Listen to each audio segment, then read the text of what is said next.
வணக்கம், நான் உங்கள் கரண் ஃப்ரான்ஸ்லேருந்து. இன்றைக்கு ஒரு கார் லைசன்ஸ் பற்றிய பதிவு. முக்கியமாக வந்து நீங்கள் கோட் எடுக்கிறதுக்கும் கோட்டை வந்து நீங்கள் படியுங்கோ, நீங்களே படித்து எடுங்கோ.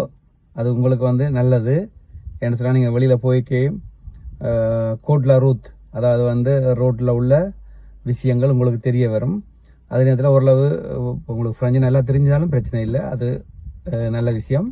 அதே நேரத்தில் கொஞ்சமாக ஃப்ரெஞ்சு இருந்தாலும் அதை வச்சு வந்து நீங்கள் வந்து முயற்சி செய்யணும், படிக்கணும். அதாவது வந்து ஒரு விஷயத்தை வந்து திரும்பி திரும்பி படிக்க, அது எந்த மொழியாக இருந்தாலும் சில விஷயங்கள் எங்களுக்கு தேவை என்று நினைச்சு படித்தா கண்டிப்பாக அதுக்கான பலன் கிடைக்கும்.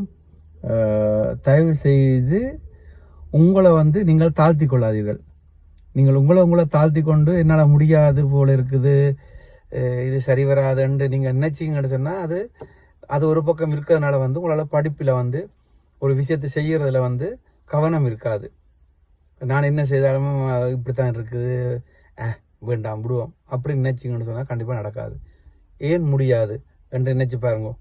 என்னாலே முடியும், முயன்று பார்க்கணும். எந்த ஒரு விஷயத்தையும் வந்து நாங்கள் முயற்சி செய்யாமல் கிடைக்காதுன்னு நினைக்கக்கூடாது. அதே நேரத்தில் வந்து சில விஷயங்கள் செய்ய வந்து நீங்கள் யார்கிட்டையும் வந்து கண்டபடி அட்வைஸ் கேட்காதீங்க. கேட்டால் வந்து உங்களுக்கு அது போல் அதில் வந்து செய்கிறதுக்கான ஈடுபாடே குறைஞ்சி போயிடும். அதனால் வந்து முயற்சி செய்யுங்கள்.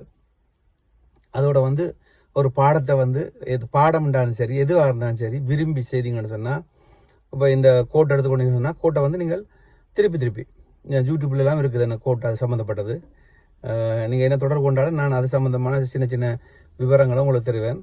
ஃபேஸ்புக்கில் வந்து நீங்கள் தொடர்பு கொண்டீங்கன்னாலும் சரி, யூடியூப்பில் நான் இந்த வீடியோ போடைக்கில் தொடர்பு கொண்டாலும் சரி, கண்டிப்பாக வந்து என்னால் முடிஞ்சது வந்து எப்படி வந்து கொஞ்சம் மனசுக்கு பிடிச்ச மாதிரி செய்யணுமென்று நினச்சி செய்கிறது அப்படின்றத வந்து நான் ஓரளவே என்னால் முடிஞ்சதை சொல்கிறேன். நானும் இப்படி தான் கனகாலமாக லைசன்ஸ் எடுக்காமல் கடைசியாக லைசன்ஸ் எடுத்துனேன். 49 வயசுலாம் எடுத்துனேன். இப்போது நான் இந்த பதிவு போடைக்க சொல்கிறேன். நான் அப்போ இந்த மாதிரி சூழலில் வந்து முயற்சி நிறைய பேர், இப்போ எனக்கு தெரிஞ்சே நிறைய பேர் வந்து பாஸ் அவைகளுக்கு ஒரு மேட்ரு இல்லை.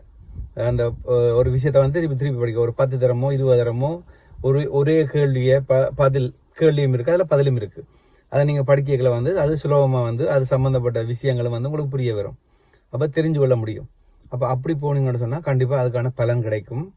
அதே நேரத்தில் நீங்கள் சில பேர் கேட்டிருக்கீங்க, டிரைவிங் வந்து 50 மணித்தியாலத்துக்கு மேலே செய்துட்டேன், ஆனால் எனக்கு இன்னும் சரி வரலைன்னு சொல்லி. அதுக்கும் காரணம் வந்து உங்களோட மனப்பயம், நம்பிக்கை இல்லாதது. நம்பிக்கையோட செய்யணும். இப்போ இதை நீங்கள் மனப்பயத்தோட செய்து ஏன் நீங்கள் நம்ம காசை இழக்கிறீங்கள்? அதுக்கு வந்து வந்தால் வருது போனால் போதுன்னு செய்து பாருங்க, அதுக்கான பலன் நிச்சயம் கிடைக்கும். அதை விட்டுட்டு நீங்கள் பயந்து அதுக்கு நீங்கள் பயந்து போகிறதுக்கு நீங்கள் அதில் போகாமல் இருந்துடலாம். இவ்வளோ காசை கொடுத்து அணியாமல் கரியாக்காமல் நீங்கள் அதுக்கு போகாமல் இருந்துடலாம். அப்போ நினைக்கணும், நீங்கள் என்னால் முடியும், முயற்சி செய்வோம், கண்டிப்பாக இதுக்கான பலன் பெறும் என்று நினைச்சு போங்கோ. கண்டிப்பாக அதுக்கான பலன் கிடைக்கும். திருப்பி முயற்சி செய்யுங்கள். சோர்ந்து போயிடாதீங்க, தயவு செய்து சோர்ந்து போயாங்க. கடைசி வரைக்கும் முயற்சி செய்து எப்படியாச்சும் அதை எடுத்துருவணும்ண்டு, அதை சாதிச்சு ஏதாவது ஒன்று செய்து எடுத்துருவணும்னு நினைக்கணும். அதுக்காக காசை கொடுத்து போய் எடுக்கிறதில்ல, காசை கொடுத்து ஏமாறாதீர்கள். காசை கொடுத்து ஏமாறாதீங்கன்னு நான் திருப்பி சொல்கிறேன். நீங்களே முயற்சி செய்ய எடுங்க. கோட் எடுக்கிறதுக்கும் ஒரு தடவை நீங்கள் கோட் பெயில் விட்டால் 30 ரூபா, 10 தடவை வேணாலும் பரவாயில்ல எடுங்கோ. ஒரு ஃப்ரெஞ்சு பிள்ளை உண்டு 18 தடவை, அதுக்கு பிறகு அது பாஸ் பண்ணிச்சு தெரியா. ஆனால் நான் பார்க்குற வரைக்கும் அது 18 தடவை எடுத்து அதுக்கு ஃபெயில். ஏன்னா பயத்தில் டென்ஷனில் வந்து அப்படியே விடுறது. அப்படி இல்லை, அது அந்த பயத்தை நினைச்சு பார்க்கக்கூடாது. காசு கொடுக்குறீங்க, நீங்களே உங்களோட காசை வந்து கொடுக்குறீங்க, கஷ்டப்பட்டு வேலை செய்து சம்பாதிச்ச காசை கொடுக்குறீங்க. அப்போ அதுக்கான ஏன் அநியாயமாக காசை கொடுக்கணும்? அப்போ காசை கொடுக்கல வந்து அதுக்கான எஃபர்ட் வந்து நாங்கள் எடுக்கணும், அதுக்கான முயற்சி எடுக்கணும். போனால் போது வந்தால் வருது, என்னத்துக்கு பயப்படணும்? ஃபெயிலுண்டா ஃபெயில், பாஸ்ண்டா பாஸ். அப்போ எது நல்லது? நீங்களே முயற்சி செய்யணும். கண்டிப்பாக முயற்சி செய்வீங்கள். முயற்சி செய்து அப்படி எடுங்கோ, உங்களுக்கான நல்ல பலன் கிடைக்கும். நான் தொடர்ந்து வீடியோ போடுவேன், பாருங்கோ. வேறு இன்னொரு வீடியோ சந்திப்போம். பாய்.